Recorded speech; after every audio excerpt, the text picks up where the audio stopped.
एक छोटा सा गांव था। नाम था मोहनपुर। उस गांव में एक 200 साल पुराना कुआं था। लोग कहते थे हर रात उस कुएं से एक रोती हुई लड़की की आवाज सुनाई देती है। लेकिन एक बात सब लोगों को हैरान कर देती है, मोहनपुर गांव का जो भी लड़का उस कुएं के पास पानी पीने जाता है वह 2 दिन के अंदर मर जाता है और मरा हुआ शरीर गायब हो जाता है। और एक दिन इसी गांव में एक शहर से अर्जुन नाम का लड़का आता है। अर्जुन वह छुट्टियों में अपने दादाजी से मिलने आए थे। एक दिन अर्जुन गांव के लोगों से सुना है कि वह कुआं बहुत डरावना है और कोई उसके पास नहीं जाता। लेकिन अर्जुन सोचते हैं डर सिर्फ अंधविश्वास है और कुछ भी नहीं। एक दिन धूप में जाते हुए अर्जुन को प्यास लगी और बिना किसी से पूछे वो सीधा उस कुएं से पानी पीने चला गया। तब अचानक से एक लड़की का चेहरा सामने आया। अर्जुन डरा हुआ था और तुरंत वहां से भागकर घर पर चला गया। उस रात उसे नींद नहीं आती।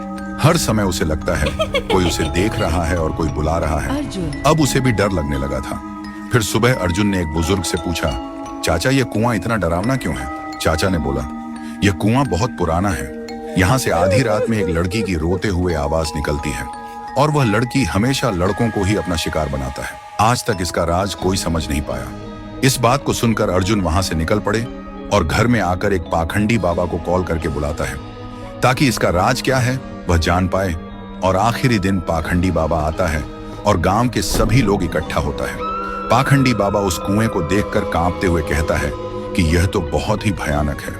कुएं के अंदर जो भी है उसको पकड़ना मेरे बस के बाहर है। ऐसे बोलकर पाखंडी बाबा उस गांव से निकल पड़े। ऐसी स्थिति में गांव वाले का डर और भी बढ़ जाता है। अर्जुन के मन में सवाल उठते हैं कि उस दिन मैंने जो देखा क्या वह मेरा वहम था, और आज तांत्रिक ने क्या देखा जो डर के भाग गया।